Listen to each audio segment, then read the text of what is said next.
Hello friends, आज हम computer में एमएस वर्ड के कुछ पीवाईक्यूज़ करेंगे। ये आपके कोपा में प्लस ट्रिपल सी का जो एग्ज़ाम होता है उसमें काफ़ी हेल्पफुल होगा और कोपापन तो होगा ही होगा क्योंकि आईटीआई में बहुत काम आता है। तो पहला क्वेश्चन है, how you can start MS word. तो आप एमएस वर्ड को कैसे स्टार्ट कर सकते हैं? Click of program, MS office पे क्लिक करके, एमएस वर्ड 2010 पे क्लिक करके, या ऑल ऑफ द अबव। तो इसको होगा D, all of the above. Second question है, what can you do with word processing program. तो मतलब वर्ड से क्या क्या कर सकते हैं? आप फाइल बना सकते हैं, प्रोसेस कर सकते हैं, डॉक्यूमेंट बना सकते हैं। तो इसका भी ऑल ऑफ द अबव होगा। फिर अगला क्वेश्चन है कि इसमें बताना कौन सा अलग है या कौन सा एमएस वर्ड काम नहीं कर सकता। तो एमएस वर्ड चार्ट नहीं बना सकता, बाकी सारे काम कर सकता है। फिर आते हैं फोर्थ क्वेश्चन पे कि फोर्थ सिंपल क्वेश्चन वही है कि आप वर्ड से की हेल्प से क्या कर सकते हो। तो क्या कर सकते हैं? सिंपल सा डॉक्यूमेंट बना सकते हैं। फिर क्वेश्चन नंबर 5 है कि आप वर्ड्स में क्या कर सकते हैं, किस तरह की फ़ाइल, किस तरह का फॉर्मेट, क्या क्या चीज़ें चेंज कर सकते हैं। तो उसमें बॉर्डर डाल सकते हैं, टेबल्स भी कर सकते हैं, उसमें पिक्चर्स भी डाल सकते हैं, उसमें शेडिंग, ग्राफिंग, वेब एड्रेस, हम सब कुछ कर सकते हैं सिंपल से वर्ड में। मोस्टली बच्चे यूज़ करते हैं स्कूल में, जो सिखाया जाता है। तो बेसिकली आपको पता भी होगा कि एमएस वर्ड क्या क्या काम कर सकता है। आप वो यूज़ करते होंगे अपने कंप्यूटर में, पीसी में। तो उसके ही सिंपल से क्वेश्चन है। तो अगले क्वेश्चन पे आते हैं। तो अगला क्वेश्चन है, you can instruct Word to create template. और जब हम टेम्पलेट बनाते हैं एमएस वर्ड में, तो वो क्या होता है? एक तरह का फॉर्म होता है, मतलब कि एक रूप होता है जो टेम्पलेट थ्रू हम अपने वर्ड को एक नई पहचान देता है, नया एक क्रिएटिव बनाते हैं। तो वो क्या होता है? एक फॉर्म होते हैं वो टेम्पलेट जो होते हैं। आपने देखा होगा कि कलरफुल टेम्पलेट्स आते हैं, अच्छे खासे टेम्पलेट है, तो खुद भी ऐड कर सकते हैं, हम पिक्चर्स भी ऐड कर सकते हैं उस अपने टेम्पलेट्स में। फिर है कि जो वर्ड है वो डिटेक्ट कर सकता है सिंटैक्स एरर को। तो कैसे एरर करता है? जैसे कि आपने देखा होगा, हम अपने फ़ोन में टाइप करते हैं तो उसमें हमारे नीचे अंडरलाइन आती है रेड कलर की, ब्लैक कलर की, जो हमारे वर्ड जो होते हैं गलत होते हैं। तो ऐसा ही वर्ड भी करता है। तो हमारी जो टाइपिंग सिंटैक्स एरर जो होती है टाइपिंग में, वो वर्ड डिटेक्ट कर लेता है, उसको सही भी करता है और उसको सही खुद ब खुद हम ऑटोमेटिक उसको सही भी कर लेते हैं। जैसे अपने फ़ोन में हम ऑटो करेक्ट करते हैं, ऐसे ही वर्ड में होता है।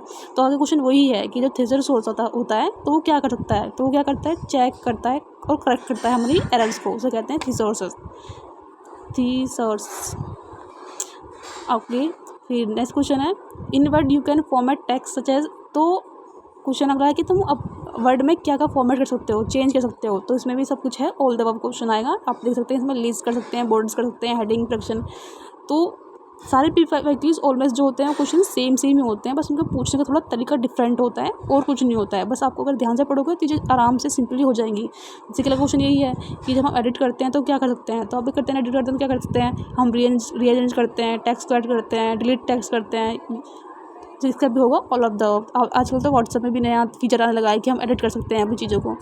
फिर 11वां क्वेश्चन है, सेम क्वेश्चन आ गया है कि जो थीसरस होता है वो क्या करता है।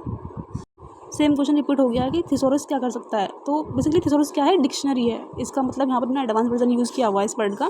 बेसिकली थिसॉरस का मतलब डिक्शनरी ही होता है। तो डिक्शनरी क्या करती है? आपको सूटेबल वर्ड देती है, करेक्ट करती है, आपकी एरर उसको नए वर्ड सिखाती है। तो डिक्शनरी का काम यही होता है। तो यहाँ पर इसका मतलब यहाँ से डिक्शनरी से ही है। फिर अगला क्वेश्चन है 12वां कि फॉर्मेट कंप्यूटर में क्या कर सकते हैं। आपको हम किसी कमेंट को पढ़ाते हैं, फॉर्मेट करते हैं चीज़ों को, तो उसमें क्या करते हैं? जो हम अपने अपीयरेंस को इन्हेंस करते हैं, मतलब बढ़ाते हैं अपनी जो हम इमेज बना रहे हैं अपनी फाइल में, पीपीटी में, जो भी। तो उससे क्या होता है और हमारी जो डॉक्यूमेंट है वो अच्छा दिखने लगता है। तो नेक्स्ट क्वेश्चन इससे ही मिलता जुलता है कि हम जो टेक्स्ट को अच्छा बनाने के लिए क्या क्या करते हैं। तो उसमें कलर देते हैं, स्टाइल देते हैं, फ़ॉन्ट करते हैं, कलर चेंज, टेम्पलेट, ये सब करते हैं हम अपने जो टेक्स्ट को और अच्छा बनाने के लिए। उसमें स्टाइल भी चेंज करते हैं, वाटर स्टाइल करते हैं, 3D स्टाइल करते हैं। फिर अगला क्वेश्चन है, what else can you do format a document. अपने डॉक्यूमेंट को और अच्छे से बनाने के लिए क्या कर सकते हैं। सेम क्वेश्चन वही रिपीट हो रहा है, ये भी वही है, तो इसका भी ऑप्शन ऑल द अबव होगा। फिर अगला क्वेश्चन है, what does Word include to a image. तो ये देखिए, हाँ, what does Word include to edit image. तो इमेज को एडिट करने के लिए वर्ड क्या करता है। तो आप जब अपने एरर को सही करते हैं तो क्या करते हैं? उसमें फ़िल्टर लगाते हैं, एडिट करते हैं, टेक्स्ट को दूसरा एडिट करते हैं, कुछ काटते हैं, कुछ पीटते हैं, जोड़ते हैं। तो सब वही काम वही इसमें एडिट में ही होता है, इस वर्ड में भी। अगला क्वेश्चन है, to illustrate ideas what can you do add a document. फिर सेम वही है कि अपने आइडियाज़ को, डॉक्यूमेंट्स को ऐड करने के लिए आप क्या करते हैं? शेप्स ऐड करते हैं, क्लिप आर्ट ऐड करते हैं। तो इसका वो तो एंड भी होगा ऑप्शन। फिर टाइटल बार क्या शो करता है, टाइटल बार शो करता है कि नेम डॉक्यूमेंट, जो आपने डॉक्यूमेंट ओपन किया है, आपने कोई फाइल सेव की है, किस नाम से सेव किया है, वो सब क्या करता है, शो करता है। टाइटल बार में काफ़ी सारे ऑप्शंस होते हैं, like save as, save file, open file, इस तरह के जो होते हैं बार में होते हैं। फिर अगला क्वेश्चन है कि क्विक एक्सेस टूल बार होता है वो क्या कर सकता है, तो क्या करता है वो एंडो, डिस्प्ले, सेव, रैंडम, ये सब करता है, क्विक एक्सेस करता है। तो आज हमने ये 18 क्वेश्चन किए थे एमएस वर्ड के। बहुत सिंपल सा क्वेश्चन है, आप जैसे कि अपने फ़ोन में यूज़ करते हैं वैसे ही कंप्यूटर में भी, पीसी में भी यूज़ किया जाता है। इससे ज़्यादा कुछ डिफिकल्ट है ही नहीं इसमें, बस आप अपनी कॉमन सेंस यूज़ करेंगे तो सिंपल टैकल कर जाएंगे क्वेश्चंस को।